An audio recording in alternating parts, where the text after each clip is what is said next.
Thank you again for joining us this afternoon for Putting TAM Data to Use, another offering in our TAM webinar series.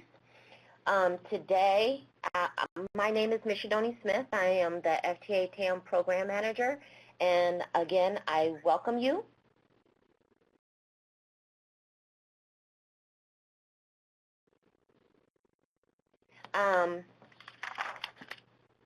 And I want to briefly introduce our for today. Okay. Kara said she's also going to come on.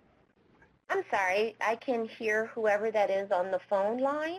If you don't mind muting your phone. Thank you. So our speakers for today, we have two good ones for you. First is going to be Daniel Hofer he's the manager of SGR for Utah Transit Authority. And then we'll have Alexi Miller, who is the Director of State of Good Repair for Houston Metro. And I just want to mention a couple of things that are happening over here with FTA. I want to remind you that the roundtable registration is now open. You can get to those registration links from the URL that's highlighted there.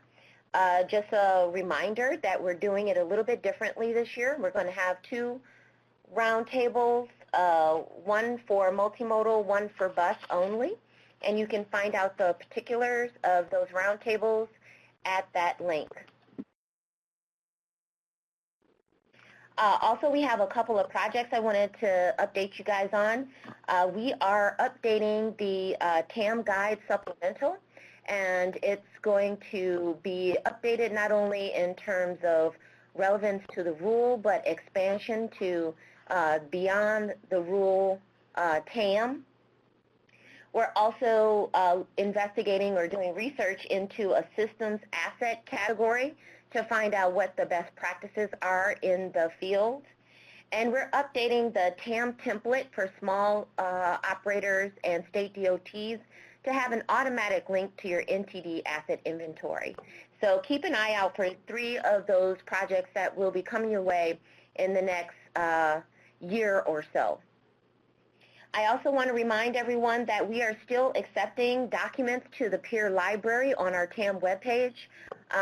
We are not posting TAM plans per se, but we are posting supporting materials such as public communications, brochures, internal monitoring reports, policies, definitions, dashboards, etc., so that you can learn from your peers and vice versa. And without further ado, we're going to do a quick poll and then go into our presentation.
All right, folks, I know these may not be the easiest questions, but it will be very helpful for us moving forward. So please go ahead and take a last minute or so to fill out these poll questions, and we will move on to our presentation, our featured presentation.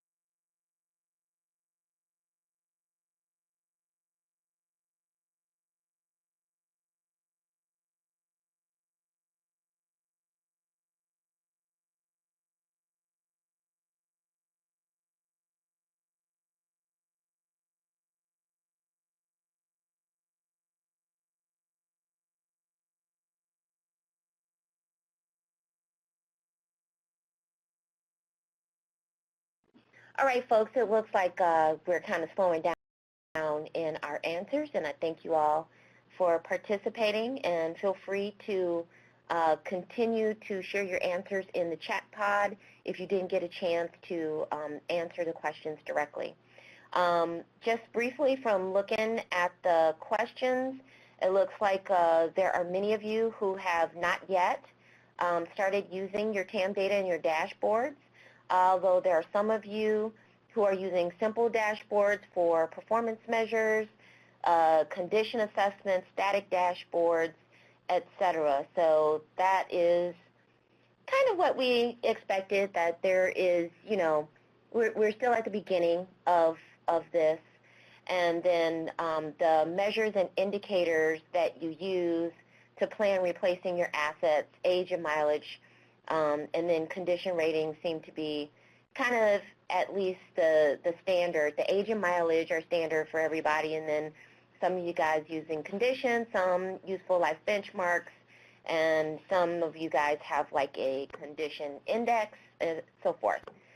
So it looks like you're all kind of around the same area, and it took most of you guys between 6 months and a year to get your data into the same system. Oh, no, wait. Still waiting. I should have known that was going to be the highest rated. Well, without further ado, I'm going to introduce reintroduce your first speaker for today, Dan Hofer. He's with UTA, the manager of their State of Good Repair, and I'm going to turn it over to Dan. Thanks, Ms. Shadoni. So I was asked to give a little bit of a presentation talking about how we use condition data to support our capital replacement efforts. Starting to go through it, just want to give you a little bit of background about UTA. We operate over 6 counties. We serve approximately 2.2 million people. We have approximately 2,000 employees, and we operate a multimodal fleet of approximately 700 buses, 400 vans, 117 LRVs, and 60 commuter rail vehicles. As asset managers, we definitely worry about failures. We also worry about replacing things too soon. The reality is we have to try to ideally plan for this replacement or these replacements just prior to the failure point. It can be an extremely difficult thing to do. That's ultimately the goal. In order to do that, we have to have 4 basic elements to execute the effort. We have to have data, budget, coordination with the relevant groups, and an execution plan. So here's an example of a time-based condition assessment. This is probably the easiest example to use to identify when the early budgeting or planning efforts should begin. So depending on the asset, some planning efforts may take much longer than others. Sometimes additional funding strategies need to be considered in order to execute your plan. It's important for an asset manager to understand what the likely funding strategy is and adapt your process to that model. Just to kind of complete the loop, it's probably a good thing as well to outline the strategy in your TAM plan or your supporting policies and procedures. So starting to kind of focus in on the remainder of the presentation. For those who have ever been involved in a new build situation, you're faced with a pretty legitimate question. With the new build, replacement cycles for similar assets all hit at once. So the question is how do I flatten the peaks and justify the need? So the tan bars that I have on this chart show what the model is projecting based on age. It doesn't take into account available resources or the internal capacity to complete the replacements, just what the model is saying. You'll notice there are some gaps in some years. The red bars represent a flattened cycle. A flattened cycle implies some items were replaced maybe sooner than what was ideal. Others were delayed to flatten these peaks. With good condition data and a well-managed backlog plan, flattening your peaks is probably more attainable than one may think.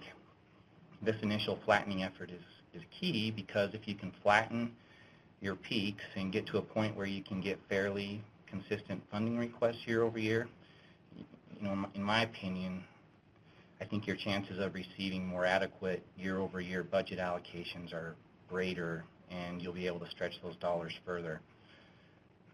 In addition, if you do this properly, you can establish more accurate useful life values for these assets and setting up the future replacement cycles based on actual experience and data. And this lends itself well to the idea of doing the appropriate mitigation at the appropriate time that we're all big fans of. So it's going to take a little bit of a detour for the remainder of the presentation. Instead of focusing globally on how we might incorporate condition data, I was going to focus on one real-life example and kind of take you through the process, get down into the weeds a little bit about how we address this particular example. So this example is a infrastructure scenario. It's a curved rail example. This approach is slightly different than the infrastructure performance measure prescribed by the TAM rule. Just a disclaimer, we don't substitute this for the required performance measure. We just do this in addition to the required performance measure. So in this scenario, I'm going to show you how we addressed a similar problem that we noticed showing up 60 miles apart on our front runner line. That's our commuter rail line. It runs along the Wasatch Front. These white dots indicate where the issues arose. So just to paint the picture, we had some fairly young rail that was exhibiting some really weird wear patterns. We found a couple locations during some inspections during the fourth quarter of 2017. We went back to the locations and did some speed analysis on them.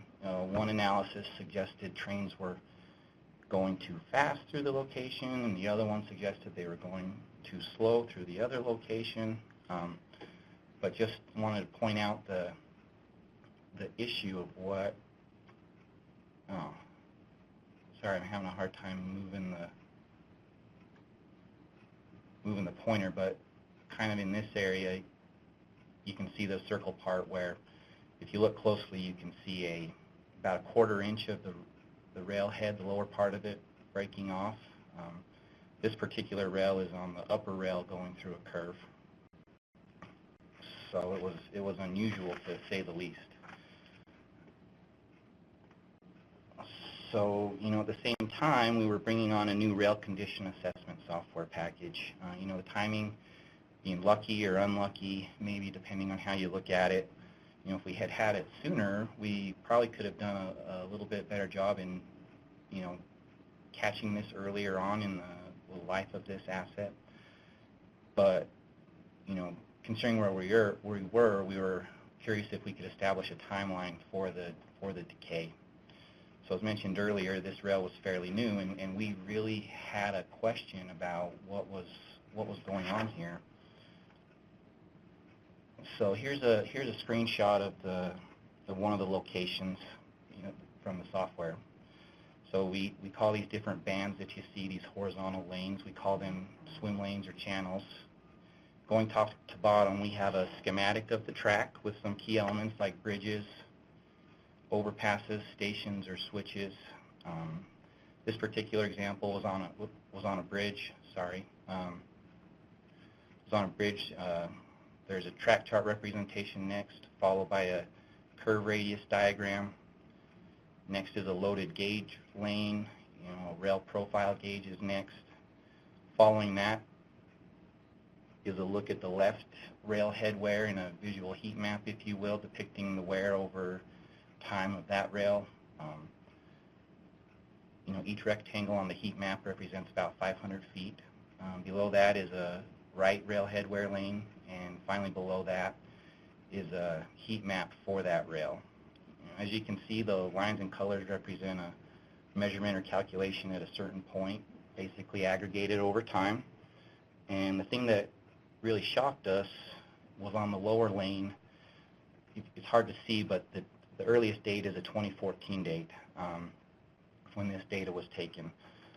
So by aggregating and establishing this timeline, we could get a sense that things were deteriorating because we had very quickly, because this rail was only about 18 months at the time of this, this earliest measurement being indicated. So it was definitely deteriorating more quickly than we would have expected. So we knew that there was a big problem there. So how do we turn this into a capital project? So most railroads have to collect geometry data every year. The basic exercise is sorry, it's jumping. Most railroads have to collect this geometry data every year. The basic exercise is you have to have a third party come in and do a run and provide a report indicating any exceptions or defects your railroad may have on the alignment related to the track. The easy trap to fall into if you're not careful is, are we managing this rail or to a level just above an exception or a defect, or maybe in a state of good repair world a 2.5. Is there something more you could do with this data? So the answer is yes. Analysis of this data year over year could help you identify wear rates, establish more accurate representation of the situation, and better define replacement dates. So all in all, it just really bolsters your suggestions or recommendations. So the basic idea I'm going to walk you through, it gets into the weeds a little bit, is how do we do this? So first you have to assign wear rates to the track elements and establish the likely replacement year for those elements. It's always a good idea to ask, what else can this data tell me? So in this case, the software led us to an additional 4 locations needing to be scheduled for replacement. The need wasn't as severe as, those 2 that were highlighted, but they still needed to be addressed. So we also identified locations where we are going to install rail louvers to kind of help grease the rails going through those curves, help us get some extra life out of that. So it's also important to remember that everything is still field verified. While we were using the software, we were using it as a decision support tool and not a decision-making tool. So these are kind of the basic approach that can be used. It's like I said, very, very basic, but is still pretty effective. It should get you close. So I'm sure there are a lot more sophisticated methods out there, but in the absence of a software program, this is pretty good. I've used it on some overhead catenary contact wire analysis in the past. Depending on the data quality of the sample set, it can be pretty effective. So you'll be able to tell pretty quickly if your data set is reliable or not using this basic approach. So basically what I'm going to do here is explain to you a process that we've used in the past that helped us better gauge when things needed to be replaced. So the trick is you have to line up the data points linearly so that you're collecting the same data at the same point year over year. The model above outlines the critical data points needed to make this calculation. Just kind of a big disclaimer that everything should always be field verified. Some values are either selected or provided by the agency. Those are on the left, and the ones on the right are the ones that we're trying to calculate. So here's some basic formulas that can be followed. I'm not going to go through them in detail, but basically the process is first establish the age of the asset, from when the last measurement date was. Then you can determine the wear rate. So following that, determining the remaining life value from the date of the last measurement is key. And then you can calculate the likely replacement year for the different locations being evaluated. Just a couple things to be aware of. If you ever get a negative wear calculation, I highly suggest rechecking your signs if the negative value wasn't what you anticipated. So everybody knows that infrastructure doesn't get bigger on its own. So I won't go through the formulas like I said, but I will show you some of the calculations in the coming slides. And so just to emphasize, this approach is best if you can, as I mentioned earlier, line up the make sure you're collecting the same data at the same point year over year.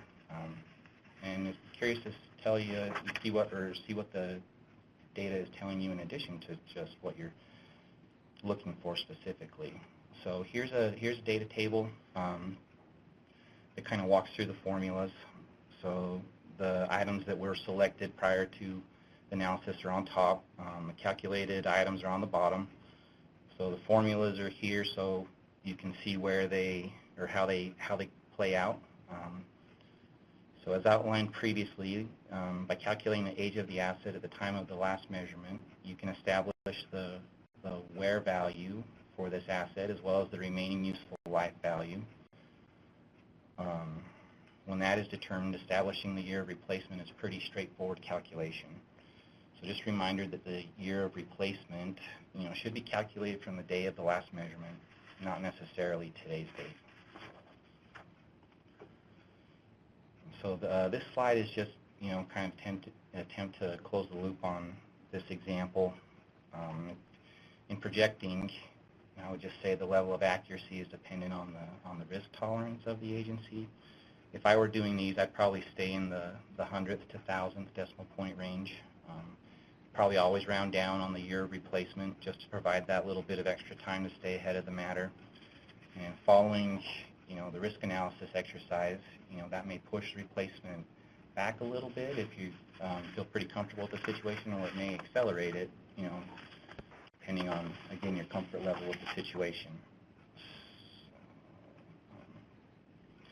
So now, grouping the projects, this slide is pretty high level, but after you've done the analysis, now you can start building the projects.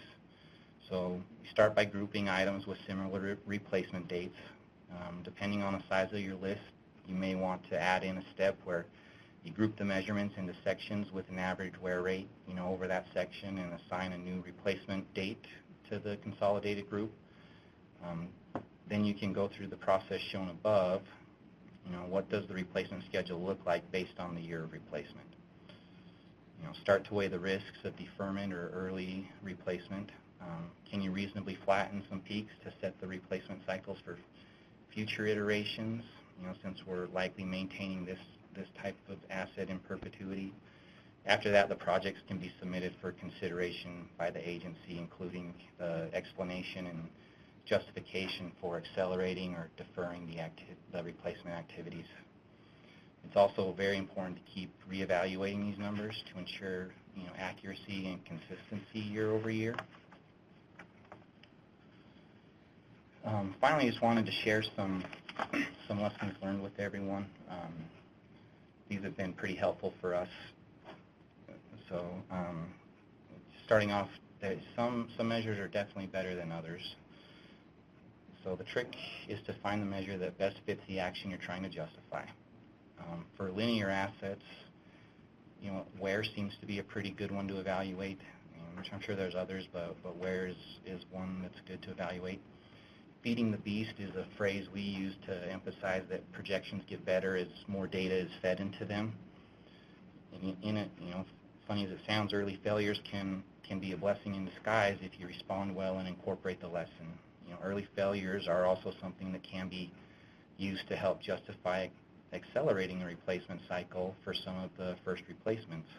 It's not intended to be, done dishonestly by any means, but chances are if one field location has failed prematurely, there are some more that may be out there. It might be due to a small radius on a curve, or maybe a super elevation's off, but there's things you can look at to see if some areas need to be accelerated for replacement.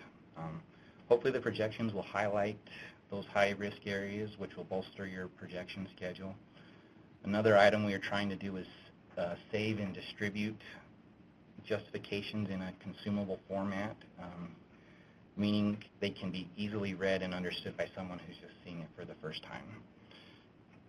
So finally, the last thing is see if there are other situations where this approach can be employed. We're going to try to conduct an OCS wire survey this year, see if we can't get similar results out of that. Basically, we're going to advertise for a vendor to come in and conduct a contactless wire survey over our entire rail alignment to see how the contact wire is wearing, based on the wear. Part of the deliverable is to supply that rate of wear and the anticipated replacement dates based on the data. So hopefully this has been of some benefit. Hopefully it wasn't too high level on the global approach to translating condition data to projects, but wanted to focus on a specific situation that we encountered. Obviously there's many ways to do this, so we've just found this method to be pretty effective. With that, I'll turn it back over to Ms. Shidoni. Wow. Thanks, Dan. That was a really great presentation, and I'm glad you walked us through a realistic example. One thing you mentioned about decision support tool, but not a decision-making tool. I really like the way that you said that. I do want to remind all the participants that the chat pod is there for you to submit questions that we'll take at the end of both presentations. So feel free to write your questions in there for either presenter during the presentations. And with that, I'm going to turn it over to Alexi Miller, who is the Director of State of Good Repair at Houston Metro. Thank you, Ms. Shidoni. Nice job, Dan. So this afternoon, our topic is managing and integrating data in support of TAM. And let's find the next slide button. I will as well start with an overview of some of Houston Metro by the numbers. Our service area is about 1,300 square miles, serving a population of 2.3 million, about 116 million rides annually. We do that on 76 light rail vehicles across about almost 23 miles of track, serving 44 stations. We've got about 95 miles of high occupancy vehicle or high occupancy toll lanes, close to 9,000 bus stops, with about 2,200 of them with shelters, 952 van pool impaired transit vehicles. We've got about 1,250 buses on 114 routes going through 61 transit centers, park and rides, and that 61 also includes our operating facilities.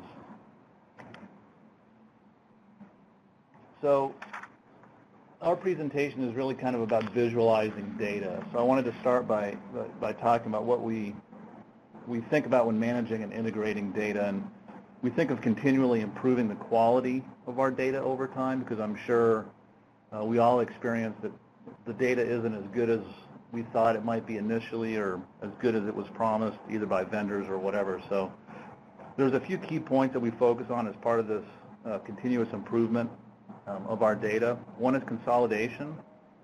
And here at Metro, we took a pretty major step over the past several years, and we've consolidated our maintenance operations into a single ERP system, which is, we use SAP for that. And there's some pretty big benefits on that. We have, it helps to have one source of truth or a system of record. As far as integration, we're all speaking the same language. As far as reporting, we're using one standardized reporting system. And there's a transparency across what I like to call silos of excellence. So even though we may operate sometimes in silos, they all do a very good job at what they do. And having one system really helps the transparency on that. So another key point when we look at continuous improvement is clean data. We work closely with maintenance and operations. They help us define required data that's needed to be captured, that will be used as reporting elements downstream. And as much as possible, as you'd expect, we try to use codes, lookups, drop-downs, and any other predefined selectable fields to help keep the data consistent, keep it accurate. And we're constantly looking at and auditing our own data with the business for timeliness, for completeness, for accuracy. And of course, this is a journey that we know will never end, but we hope that each cycle raises the bar a little bit.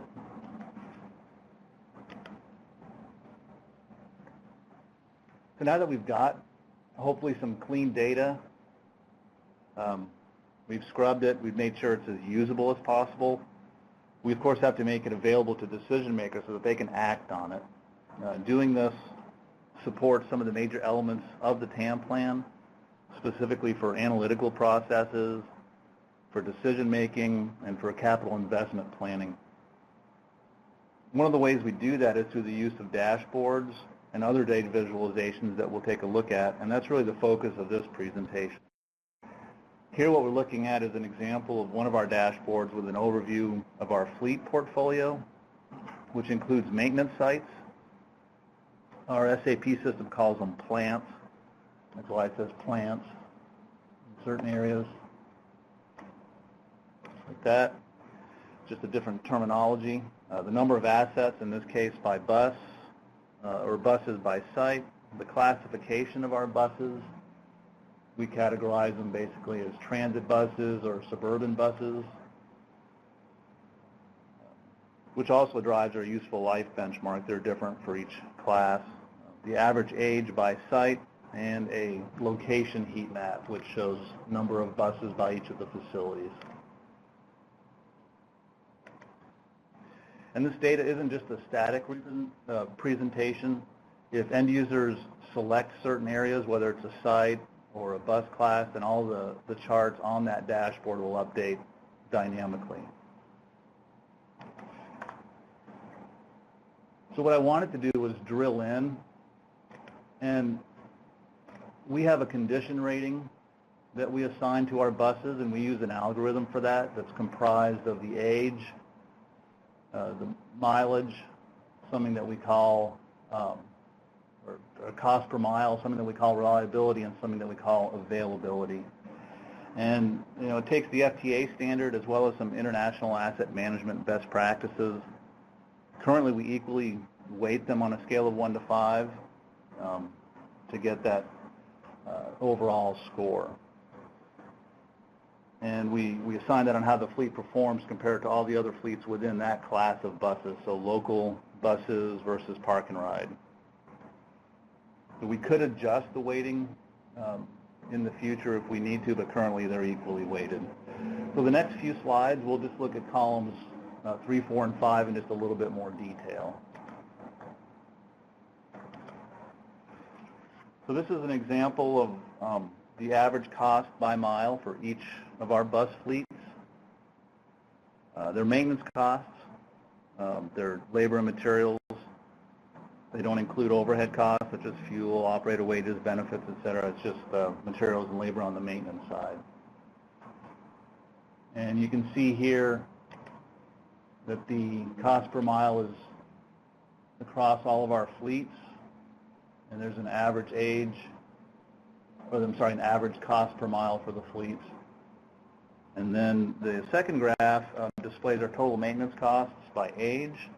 And the bars show the accumulated maintenance costs for buses at that age, and it's broken out by suburban in red and transit in blue. And the secondary axis on the right, again, is the age. And as you look on this going from left to right, this would be the cost of the year 0, year 1, year 2, 3, 4, 5, and 6. And you can see that for us, our buses peak in terms of cost per mile at about age 6.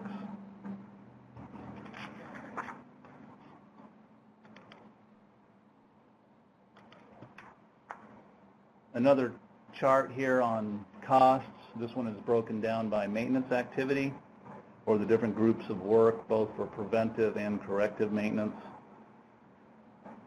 And you can see that it's also broken out by how those costs are distributed across our sites, and we could drill down into that on the dashboards. The end users have that ability. And these costs are aggregated annually.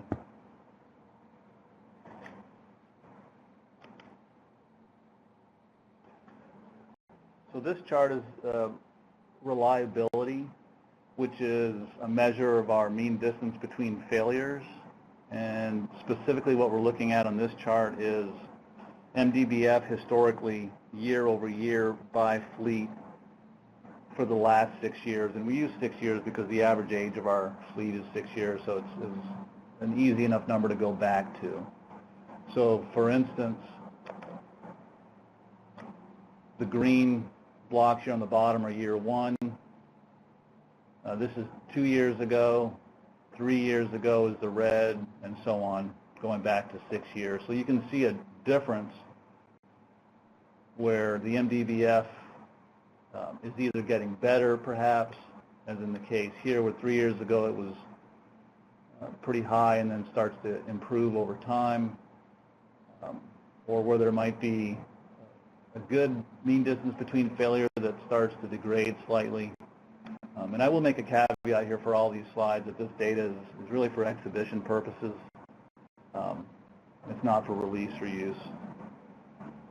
The lawyers made me say that. This slide for availability, which is that final component of our overall state of good repair condition score that we're assigning to buses, is a measure of days in service versus days out of service, or days operational versus total days in the fleet. Operations takes a bus out of service in the system for significant maintenance events. So this is really a good measure of uptime that we take into consideration when determining that overall condition rating.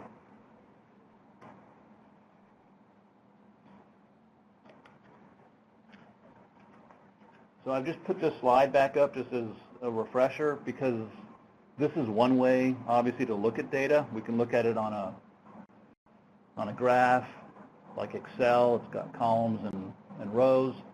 But really what we wanted to do was transfer that to a heat map. I think some systems may call it a tree map. But in this case, it's the condition of our fleet, buses only on this slide. The next slide is a little bit different. With the higher conditions, which are the better operating buses, are on the top left, and the lower conditions are on the lower right. And on this particular graph, the color scale enforces that, so green being good, transitioning to yellow, and then down to red. And it sort of reads from top down, left to right. So as you get further down, you can just see the boxes get smaller or the condition ratings get smaller. So that's one way to look at the data. And it's looking at it just for fleet, just for buses. But we wanted to do a little bit something more comparative with our other assets. So on this chart, we've made a couple changes.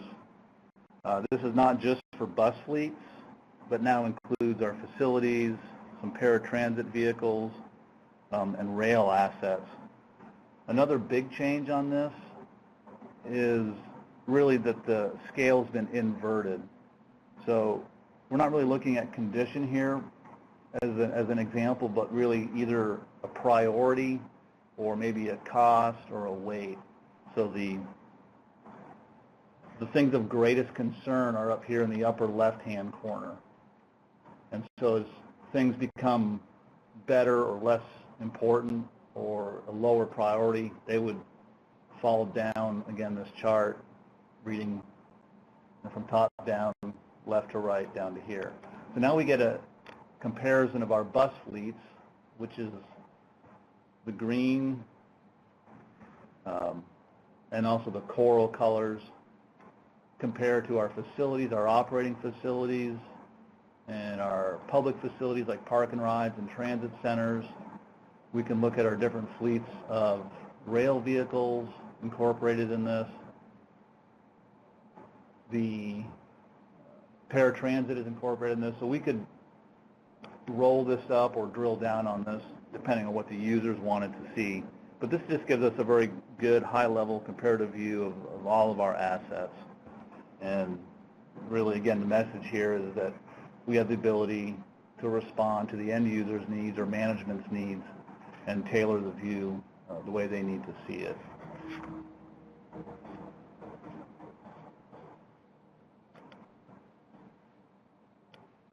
So I'm going to switch gears a little bit here and touch on another tool that we use that we started exploring about 9 months ago, and it's a tool called R. And this topic of R really could be a presentation in and of itself. R is a statistical tool. It's a programming language, really, for data mining and modeling. And as I mentioned, we just started to explore its use here at Houston Metro. But I'll quickly touch on just a couple highlights of the tool. The first is the tool's ability to analyze very large data sets and look at all the distinct data elements and predict relations between the different variables. It can then assign a probability factor describing how much one variable cost, for example, affects another. So like maintenance cost, how that affects total life miles. It's also great for identifying outliers. An outlier would be something just completely out of the norm, and what data elements to look at. One of the cases that we ran across as an example is that there were work orders where employees were inadvertently entering their numerical employee number as the number of labor hours worked. So you can imagine if your employee number is 15000, that's a lot of hours, and that obviously inflates erroneously the cost on that work order. And although you can see that on a table or in Excel, the R tool is very good at highlighting that and bringing those out. And I'm only using one chart here. There's a lot of behind-the-scenes analysis that goes on for this and goes on with this. Another great ability of this tool is to help us make projections. And on this graph, if you look at this line here, which I'll call the pink fleet, compared to this green fleet, it may not be as obvious on this particular chart, but I just picked one chart. You can see that this is going to start overtaking the cost per life miles at about 650,000 miles. So the pink fleet may look like it's operating better now, but in the future you can see that it's going to degrade. And that's just one example. We could go all day and talk about some of the examples that R has brought to bear on this. I will switch gears again just a little bit, just a high-level view of another tool that we are rolling out here at Houston Metro, and that's a map. And really, we talk about using the map as the UI, as the user interface, because as users, we all tend to be more visual. So accessing and managing asset and work data, work order data from a map, it's pretty intuitive. We're all used to it. And as an example on this screen, you can see icons of different shapes, different colors. They can depict different data, whether, a lot faster, whether it's open work orders, overdue work orders, maybe work that's not been assigned, whatever's defined in the system. And also for the map to be useful, it really needs to be a launching point to create work orders. So you can see that from a right click on a particular point asset, you have the ability to create a work order. You could also look at historical work, and the way this particular tool works, you also have the ability to look at the data in the system. And really having this map, to make it the most efficient, it really needs to be accessible by a technician or mechanic in the field, so on a tablet, on some sort of mobile device. And the last point that we have on there on the slide is that you also need the ability to see what work is around you. So is there anything else while you're out in the field that you can address while you're out there? And that's what we're hoping this tool helps us do.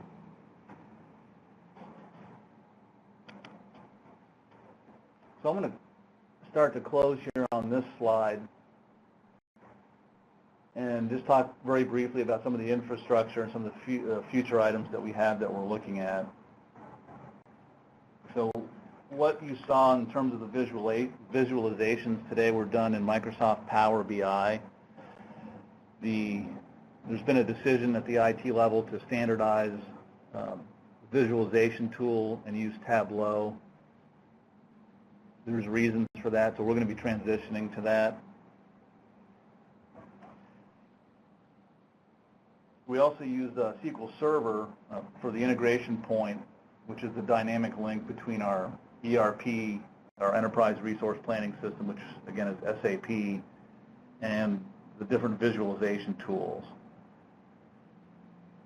It's also useful to create measures that don't natively exist in the system, so that SQL Server integration can actually help provide those measures going forward. Of course, we have to work closely with IT. They maintain our systems, our infrastructure. They own our data, so we work with them closely. We're also working towards continually incorporating the data, the different data that exists across our silos of excellence, and looking to share that data also with our GIS system, with Esri, and also exploring how to capture data from our connected systems, whether we're using sensors or alerts from our vehicles or communication boxes, the various assets that exist throughout our system. And hopefully the goal with that is to help make us more predictive. So in conclusion, we're going to turn it over here in a second for all of you to ask questions, but I thought I would go through some of the questions we ask as we continue through this process, through this journey. Where do we go from here? We're collecting this data. What else can we do with that? Is the story that we're telling, is it a complete story? Is it answering the questions that people are asking? Are we sharing our information across those silos of excellence, or are we keeping it to ourselves? We really believe that sharing the data obviously is key. Are we even asking the right questions? We have to continually ask that to make sure that we're meeting the needs of the business, getting the right answers to make the right decisions, and what are our next steps? I put our contact information down there. Erica Abdu, she's also in the room. She's our Senior Asset Management Analyst and has been responsible for doing those visualizations that you saw. And we also have another Senior Analyst, Adrian Hopkins, who works here at Metro as well, and he's our it's hard to say, he is our data scientist. So as you have questions, we may bring them in to help answer those. But thank you all very much, and that's all I have. Wow, another great presentation. You guys are really spoiling us with these details. I love how you showcased the different ways that you packaged your analysis to do the cross-asset analysis. So guys, we have about 11 minutes left in the webinar. If we do not get to your question, I will share your question with the presenters and try and get an answer to you. So please be sure to add your question. If we don't get to it during the time, I will respond to you with a response from the presenter. So the first question, I believe, was from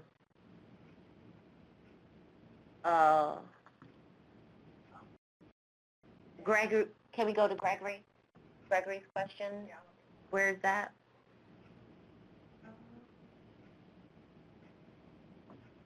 So Gregory asked,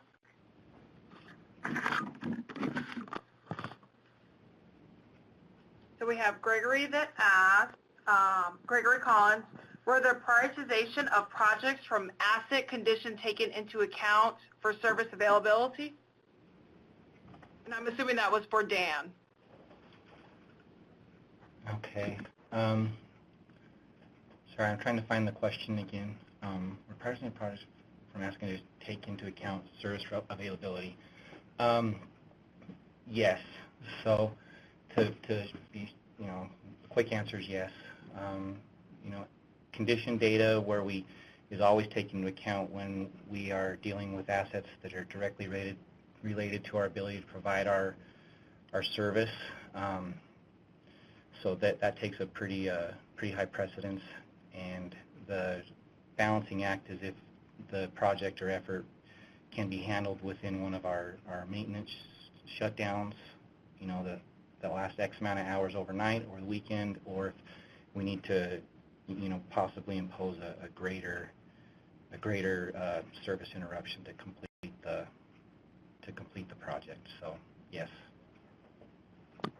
All right, and our question was already answered by Martin, but I'm going to read it regardless. So the question from Martin to Dan was, Daniel, what is the staffing level in your SGR department? How many people do you have to look at this kind of data? And the answer was, Martin, our group has 5 people in it. We review this data with our MOW group as well.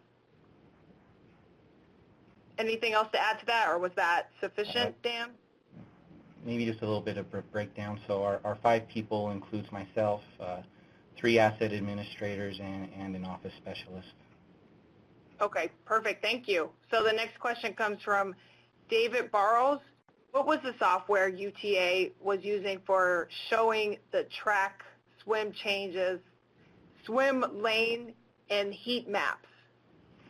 Yeah, so that's a Bentley product, formerly called OpTram. It's gone through a rebranding. I believe it's operational analytics now, I believe is what it's called. So. Great. So the next question comes from Rob Burton. Dan, what type of TAM database do you use? So we use another Bentley product for that. I believe it's called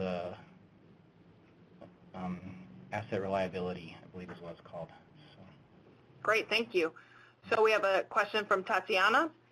What is the asset software that you use, and why did you decide to use this particular software? In regards to what I showed today, we've been trying to get a software package that did analytics on the linear assets. Linear assets were something that we had struggled with for a few years, and just because of the amount of data that has to be processed, I guess is the correct word. And this software, we went through an RFP process, and we selected this one because, you know, it could do all that. The visualizations were very helpful, and it gave us everything we were looking for in regards to the linear asset management part. All right, apologies in advance, but we have a question that was answered by Feng Zhu, but I'm going to answer it irregardless. So the question was, are there any considerations about weather implications when projecting the useful life and replacement year? Where Dan answered, environmental considerations are there, but we find there are typically covered by condition analysis. Dan, did you want to add anything else to that? Yeah, there was, he had a follow-up question to that, if we did anything about future weather impacts or forecasting. You know, at Utah, the weather is unpredictable, but, you know, in regards to 4 seasons, it's pretty predictable, and we've just found that the past behaviors are pretty indicative of future events. So we take the condition and just translate it forward based on what's been observed. So. All right, thanks, Dan. The next question came from Uday, and I'm not sure if you're saying we had a type error or you typed an error, but it says, please share with us about, quote, how average mileage by class and cost per mile, I guess that's the end quote, is used in TAM reporting. I believe this is for you, Alexi. And how do you keep a check on quality on this type of reporting?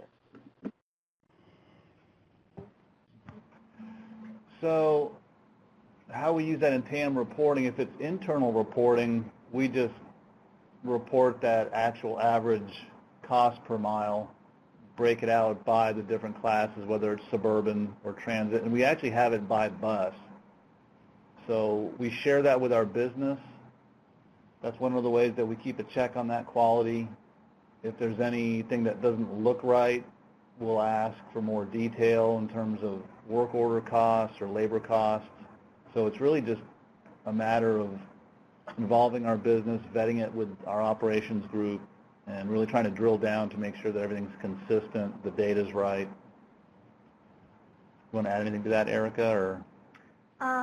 Well, in terms of the classifications, that's all in our ERP system, which is SAP, which Alexi mentioned. And so the business units typically will update that whenever a bus comes into service. However, that may change throughout the life of that bus, but that information is maintained by them, and the data visualization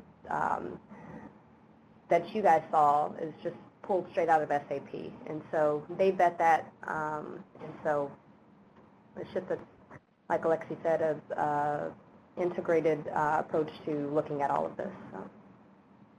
Hopefully that answers the question. If not, let us know. Okay, so we have a question from Kathleen.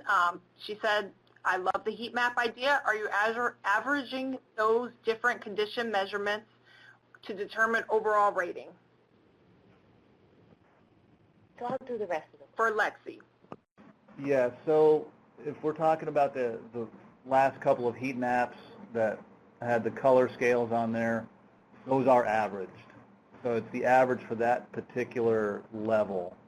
So the first slide that we showed that had the green to red was similar fleets of buses by age.